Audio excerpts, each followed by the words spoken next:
Hello and welcome to TFN Live at the Fundraising Scotland conference. I'm here today with Daniel Fluskey.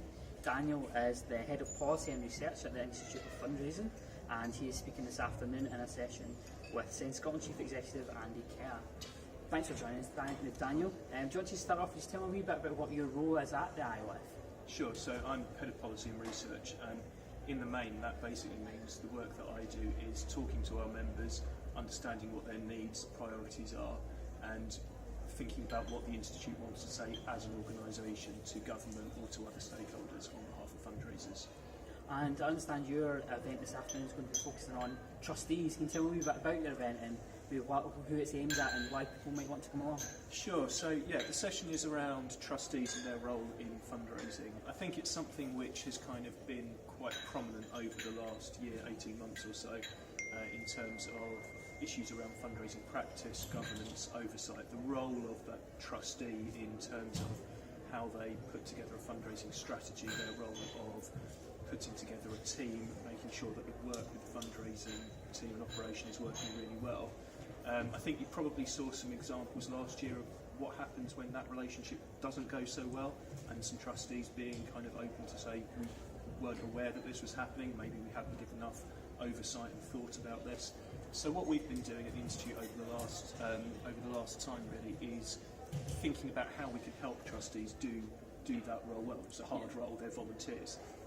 But there's some guidance that we're going to be publishing next week, which is a handbook with other organisations trying to help trustees understand what their roles and responsibilities are, and quite a practical approach about how they can take that back to their organisation and help them support their fundraising teams. One of the things that came up in the fundraising reviews last year, and I touched on a wee bit there, was that a lot of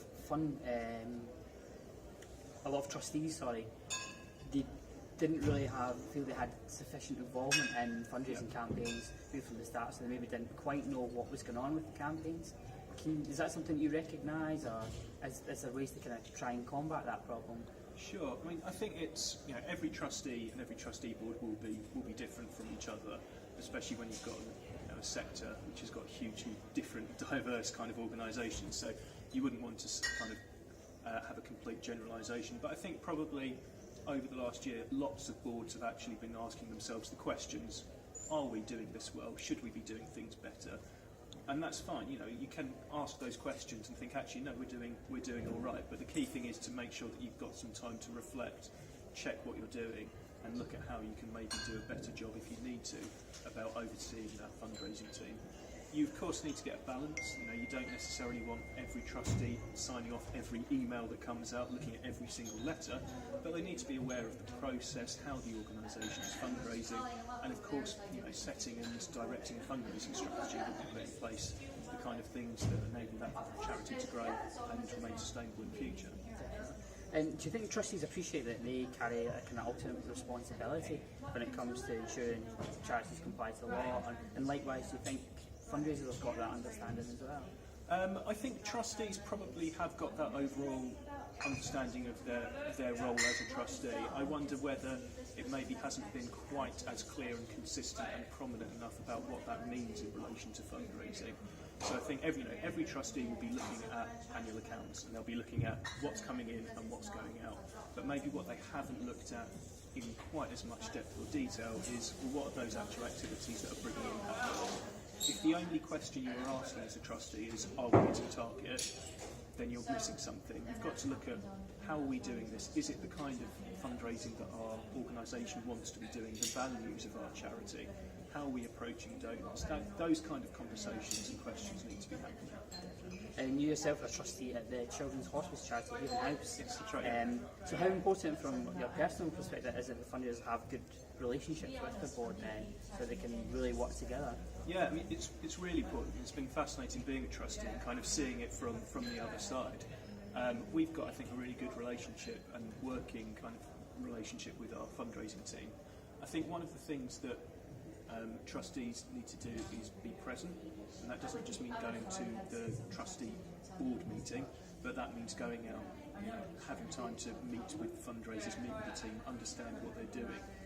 We've also got a kind of income generation subcommittee, so there's a group of 3 or 4 trustees who work with the fundraising director, and that does a bit more of the kind of hands-on stuff means that the board doesn't have to spend every board meeting going through it, but the board can be satisfied that yes, a group of trustees are coming together and working at it.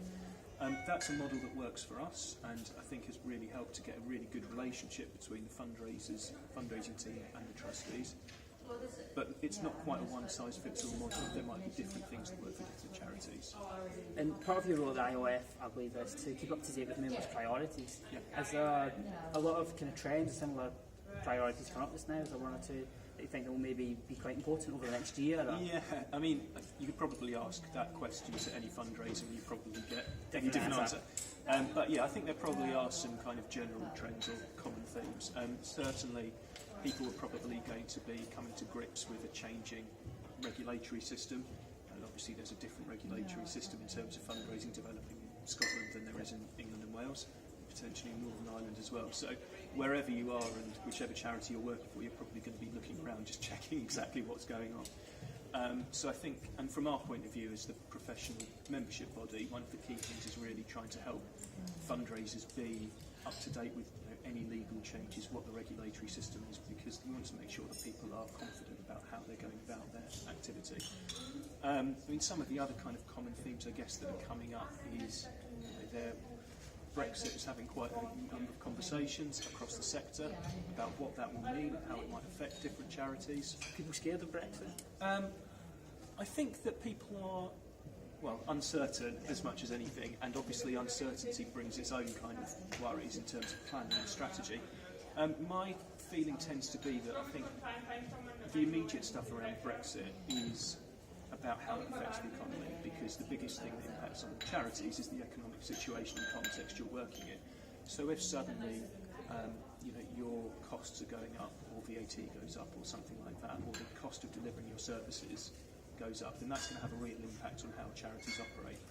I think one thing that we've seen kind of through the kind of previous recession is that actually giving from the public is incredibly kind of loyal. People do give and continue to support the charities they care about, which is a really great message to have.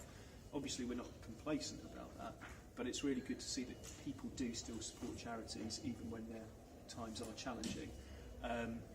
So I think it's the wider economic context that's mainly affecting people, but who knows, Brexit could have an impact on anything from your workforce, from your services that you deliver, to how you work with government, so on and so forth. So it could manifest itself in lots of different ways. The main thing that we're trying to do at the moment is identify what those key things are and make sure that we're having the conversations with government and with the right people to make sure that they understand what the needs and priorities of charities are.